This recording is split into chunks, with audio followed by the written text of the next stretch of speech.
let's just start the video. First off, if you don't have plans to finish this entire video, feel free to just leave a comment on what you think about the current state of XDefiant is. So originally this video was going to be a guide video to help people, deal with bunny hopping, tips to weapon attachments, etc, etc. But as I took a stroll around the XDefiant community, what I saw kind of warranted pushing back that video to do this video instead. And starting off with the biggest question that if you ever type XDefiant in YouTube, you'll see, is XDefiant dying?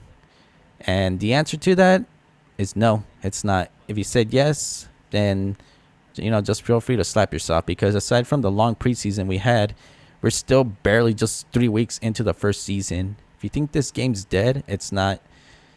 Really, the reality is you're probably just experiencing burnout. There's so much to do, even if it's something as basic as weapon grinding. There's different weapons. If you're just using the same weapon over and over again, it's understandable if you start getting bored or feel like the game's getting stale. But again, this game is a arena shooter, and at the end of the day, the objective of it doesn't change. So whether you're playing domination, TDM, occupy, none of the objective will always stay the same. The only thing you can do is change how you approach it, if that makes sense. If you can't manage that, then the fault of the game being stale is entirely on you. Next is the XDefiant community. While I met some amazing people like Ytjonny, HarrietNToland, Harriet, and many others, including the folks over at XD Loadouts who have saved me the trouble of making numerous weapon build videos with their website. And the reason I'm naming these people is because of two reasons. One, they're a good example of what a community is, and two, I've been overdue giving them a shout out. So aside from naming them right now, I'm also going to take the time at some point to leave their links in the video description. But going back to the XDefiant community topic, while there are some good people, there are others who are hurting the community with their ego and negativity.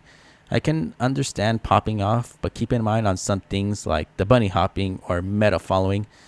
Not everyone wants to play exactly like that, and just because it works for you, there's no reason for you to be going around.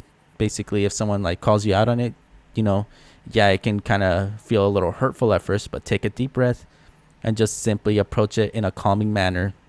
No reason to be going around saying, oh, you suck at this game or something like that, because keep in mind that, the bunny hopping, if any of you have played XDefiant during the pre-alpha, it was horrific.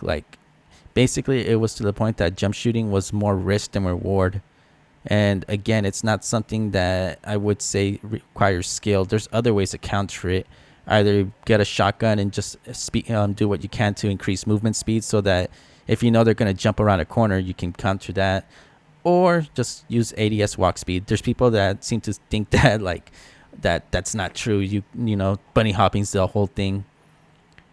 At the end of I don't know why people do that, because they try to justify it like it's an actual skill, because that's just the one. If you're just gonna be like that, where you're like, oh yeah, no, you just have to bunny hop to do this, you're not really proving to anyone that that's skill. What you're really doing is just gatekeeping this game from someone who doesn't want to play like that. Be kinder about it, because remember, things change and you never know. Give enough complaints, maybe they get enough data. We're just one patch away from losing things that we're a patch away from them changing stuff in a patch that can make that anything that you thought made you good gets nerfed or, toned down, and, reality sets in. So again, not something I would recommend going into, to someone being like, oh yeah, I can do this and you can't, so you suck.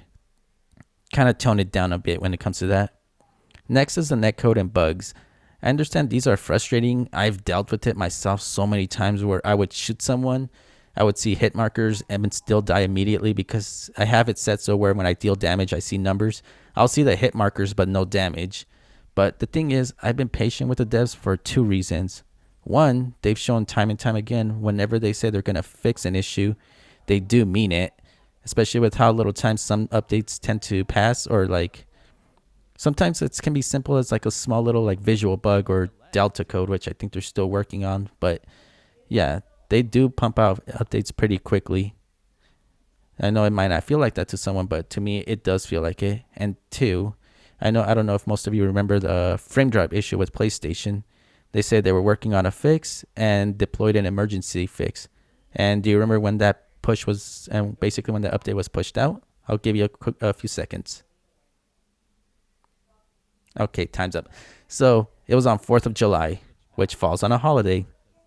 So they should have been home with their families, but instead stayed in office to work on a fix for a specific platform that they could have just had us wait until next week or something, but they didn't. That alone speaks volumes on how dedicated the devs are to this game and why they deserve my support as well, because every time I think about how fast they fixed this, I always have that thing with Vanguard playing in the back of my head where I think they added like a flashbang or a thermite or something, and people were spamming it to the point that it would blind people, cause seizures and all that.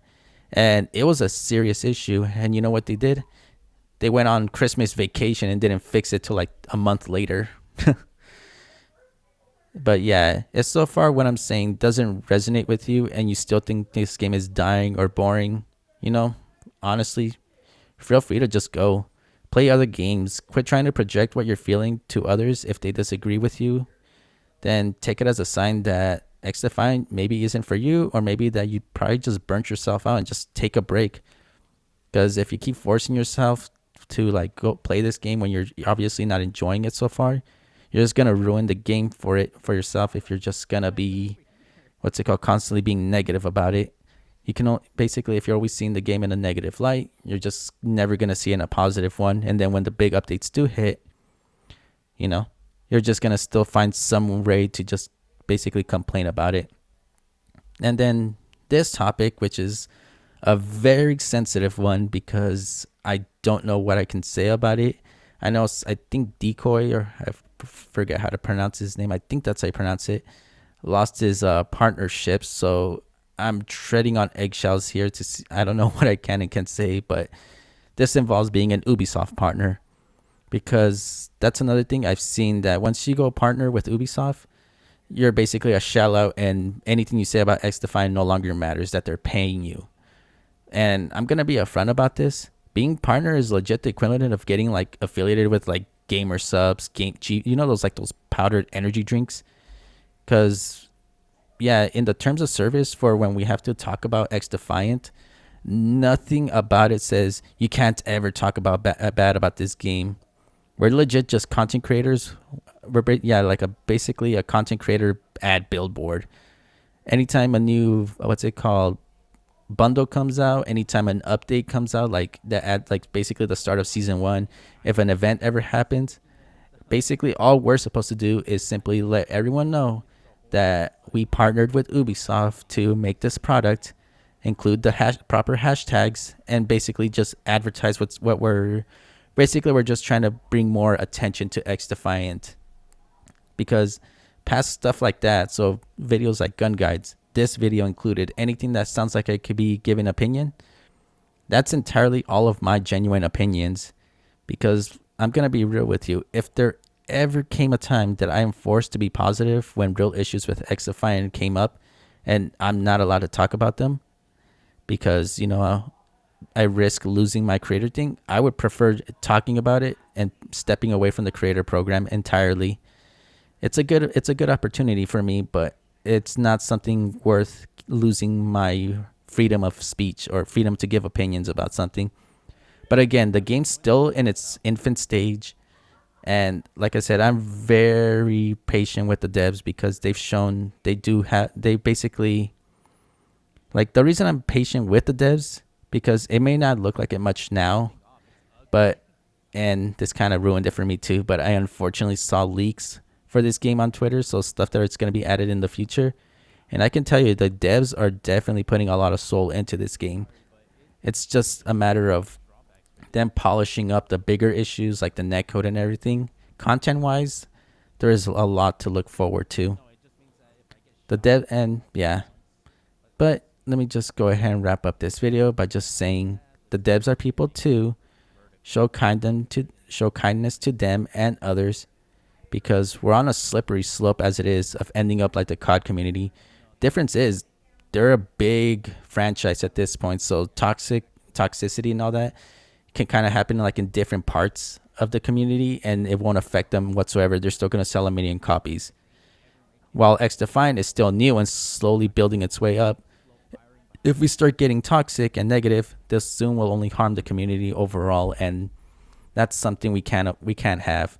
If the community falls apart, the game falls apart, and you know, as long as we stay together as a positive community as best we can, and as long as we know that the devs are working hard to make this game the game it is, you know, this game has potential to be big. It won't, what's it called, beat out Call of Duty. Nothing can. The only thing that can beat Call of Duty is itself. But at the very least, we at least have a second franchise we can go to. Similar to how, even though Battlefield did horribly, there's still people that still play Battlefield and refuse to play Call of Duty because, you know, there's always that specific niche or something in a certain category or FPS genre game that draws people to it, and they just kind of stick there instead of moving to the next best thing. Ugh. Anyways, that was a bit of a rant video for me. Hopefully you enjoyed this video. Again, leave a like, comment what you thought about this whole video, and yeah, feel free to follow my Twitch. Again, the people I shouted out earlier, when I get the chance, I'll be sure to leave their channels or page in the description, just so, because it's going to be either YouTube channel or, you know, their Twitter. But yeah, hopefully you enjoyed this video, and I'll see you all later, everyone. Horizontal is actually better because it doesn't have any vertical recoil.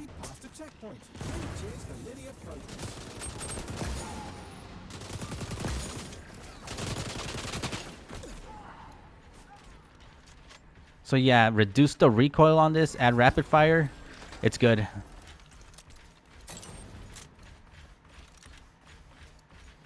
Yeah, no, vertical makes no difference because this thing barely has any recoil to begin with. But the second you add horizontal, you lower the horizontal, it's good. Like, it is ridiculously good.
To that progress point. The first sabotage is a valid concern. Right the hike. At least you'll get your steps in. Yeah, they're not going to be able to hold us off. The second we ult, it's over for them.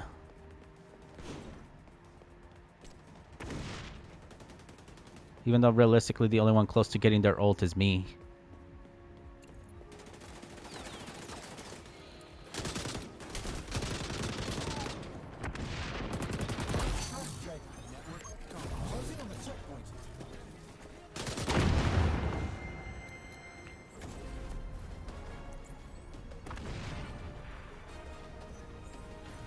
So yeah, horizontal on the light machine gun makes it unstoppable. Whether you won this fair and square or have a higher ranking system, congratulations. That's all it was. If I put vertical, I'm basically just like, I can stack as much vertical as I want. It's not gonna make any difference because this gun barely has any recoil to begin with. It'll kick up, but it doesn't kick up as hard because of the